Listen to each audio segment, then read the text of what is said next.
Honestamente no sé cómo empezar este video ya que tengo muchas cosas que decir de este artista. En primer lugar, el artista del que hablaremos hoy no lo he nombrado en mis anteriores videos, pero sí he hablado de la hermandad y el periodo al que perteneció.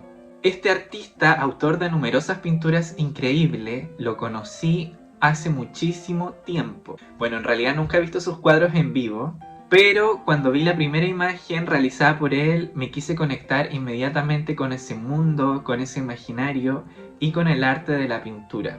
Fue una experiencia casi religiosa. Este pintor tiene una onda muy mística, etérea, de ensueño, pero en el fondo lo que hace es retratar temas que ya son clásicos en la pintura, como los mitos griegos, las tragedias, los héroes, escenas medievales o literarias. Quien les quiero hablar hoy es uno de mis pintores favoritos en la vida. A mí me gustan diferentes corrientes del arte, a veces unas muy opuestas entre sí, pero igual de maravillosas. Bueno, en fin, hoy hablaré del pintor británico John William Waterhouse, nacido oficialmente en Roma, Italia, el año 1849 y que luego obtuvo la nacionalidad británica. Estoy casi seguro de que te suena alguno de estos dos títulos de las siguientes pinturas: La Dama de Shalott o Hylas y las ninfas. A lo mejor ya has visto u oído acerca de estas increíbles pinturas hechas por el gran pintor John William Waterhouse en 1888 y 1896 respectivamente. John William Waterhouse fue hijo de artistas, por lo que imagino que sus padres también lo influenciaron, sobre todo al tener una riqueza de imágenes más amplia que otras personas. Tener imágenes en la infancia desarrolla todavía más la imaginación en el individuo adulto. Waterhouse, en su pintura, atraviesa diversas etapas o momentos pictóricos, conforme va madurando él mismo. En un primer periodo, su obra se vincula más con temas clásicos, visto desde una mirada neoclásica, obviamente. Cuando hablamos del periodo clásico, uno se refiere al momento que va desde la Grecia antigua, desde el siglo V a.C., hasta el siglo IV después de Cristo, aproximadamente, cuando el Imperio Romano adopta este estilo.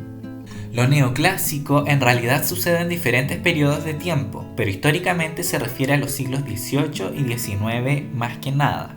Waterhouse vivió en la época victoriana, es decir, durante el reinado de la reina Victoria, que fue desde los años 1937 al 1901. Durante el reinado de Victoria se recogieron también estos temas clásicos, herencia directa de Grecia y Roma. En algún sentido, el arte neoclásico se diferencia de periodos como el barroco o rococó, que es anterior, ya que estos eran considerados excesivamente decorativos u ornamentales. Este tipo de arte o pintura, más bien dicho, que generaba Waterhouse, está también permeado por la Royal Academy of Arts de Londres, que más adelante analizaremos su importancia. Waterhouse pinta temas de la antigüedad clásica, pero no pertenece como tal al neoclasicismo, sino que recoge el simbolismo victoriano en su manera de trabajar el cuerpo humano en la obra, y su proporción sobre todo es clásica. Le interesa la simetría, el volumen correcto, la belleza armónica o el naturalismo. También en sus obras vemos partes de arquitecturas clásicas. Waterhouse, y creo que por eso me gusta tanto, sitúa a sus personajes casi siempre en un paisaje. El paisaje en su obra también juega un rol principal. Su manera de mostrarnos la belleza de la naturaleza me impacta. Los verdes, los árboles, las flores, cómo hace el agua, las transparencias, las veladuras, los brillos y texturas, todo eso. En la época victoriana el simbolismo de las flores era muy importante. Cada flor representaba algo, un sentimiento o cualidad, y son igual de importantes en la obra de Waterhouse. La rosa podía representar el amor, las margaritas la inocencia, el lirio la pureza. Algunas flores también representaban la muerte, etc. Las flores estaban en todas partes, en la decoración de la casa y en el vestuario. Durante el reinado de Victoria también se desarrolló con extremo rigor científico la botánica. John William Waterhouse se acercó al movimiento que ya he mencionado en videos anteriores, conocido como Hermandad Prerrafaelita. Se asoció con ellos, pero de forma tardía, ya que la primera generación de prerrafaelitas fue fundada en 1848 por los pintores Dante Gabriel Rossetti, John Everett Millais y William Holman Hunt, mucho mayores a Waterhouse. Sin embargo, características prerrafaelitas están presentes en su obra, como algunos temas que representa, escenas medievales o literarias, paisajes locales de Inglaterra, figuras femeninas idealizadas por el gusto de la época, atmósferas románticas, mitológicas o melancólicas. En sus cuadros las mujeres son protagonistas y esenciales. Waterhouse suele centrarse en los mitos que hablan de mujeres con poderes místicos, como Circe, Pandora o Eco, hechiceras, sirenas o ninfas, y también a mujeres como la Dama de Shalott, inspirada en un poema de Tennyson, o la Ofelia de Hamlet, en la obra de William Shakespeare. Como dije antes, sus mujeres van acorde al ideal estético victoriano, que a veces caía en una apariencia enfermiza. Los victorianos veían bello a quienes contraían la tuberculosis porque te ponía la piel pálida, adelgazabas y dabas un aura de fragilidad ante los demás, en una larga espera previo a la tragedia. Ciertos cánones de belleza, partes del cuerpo que son bellas, que las apreciamos como hermosas, muchas veces tienen en realidad un origen anormal o es producto de una adicción o enfermedad que se romantiza, como en los 90 con el heroin chic. Bueno, me salí del tema.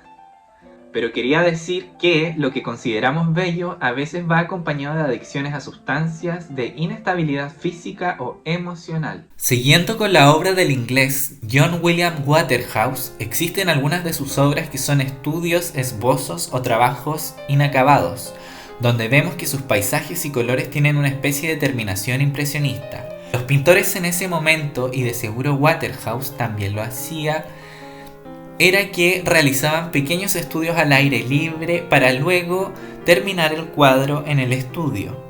Y eso es testimonio en algunas de sus obras, como vemos a continuación. Sin embargo, lo más importante para él era tener una luz controlada, y eso lo permitía el trabajo en el estudio o taller. También en su obra es cuidadoso a la hora de retratar a las modelos, realizando estudios de figuras vivas para sus referencias.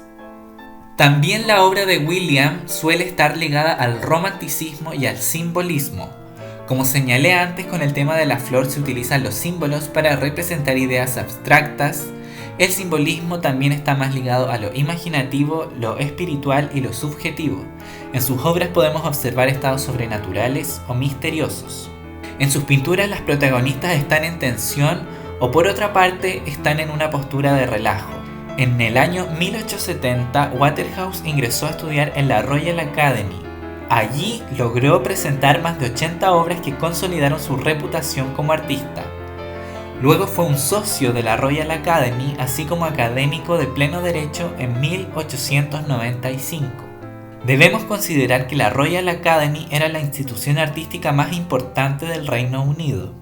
Waterhouse en un comienzo fue clásico, pero luego evolucionó hacia temas mitológicos con mayor carga simbólica y psicológica. Fue contemporáneo de artistas como Lawrence Alma Tadema, pero a diferencia de este, Waterhouse se parece más a la obra de Rossetti. Ambos además eran de origen italiano, así que se refleja su cultura italiana en sus obras. Podemos ver otras culturas de origen oriental también en sus primeras obras. El orientalismo se había puesto de moda durante la era victoriana. Todo lo que pareciera exótico les llamaba la atención, lo islámico, lo egipcio, lo perteneciente a los países y culturas de Oriente. Los artistas victorianos representaban el orientalismo a través de los mármoles que pintaban, los mosaicos o la arquitectura lujosa de allá. También pintaban paisajes y vestimentas exóticas. Waterhouse quiso incluir ciertos elementos orientales en algunas obras, pero no fue el eje central de su creación. Lo fue la cultura griega. En las obras de Waterhouse predominan las mujeres pelirrojas, femmes fatales de pelo rojo o cobrizo. Eran el ideal de belleza en el prerrafaelismo.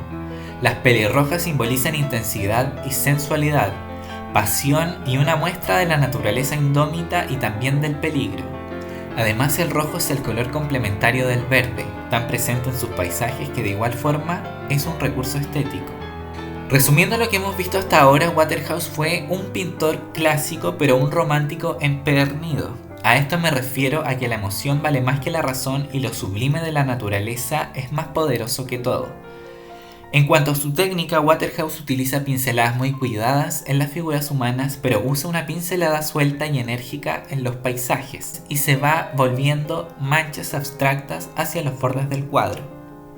Su paleta es colorida pero predomina el verde, los colores terrosos y ocres.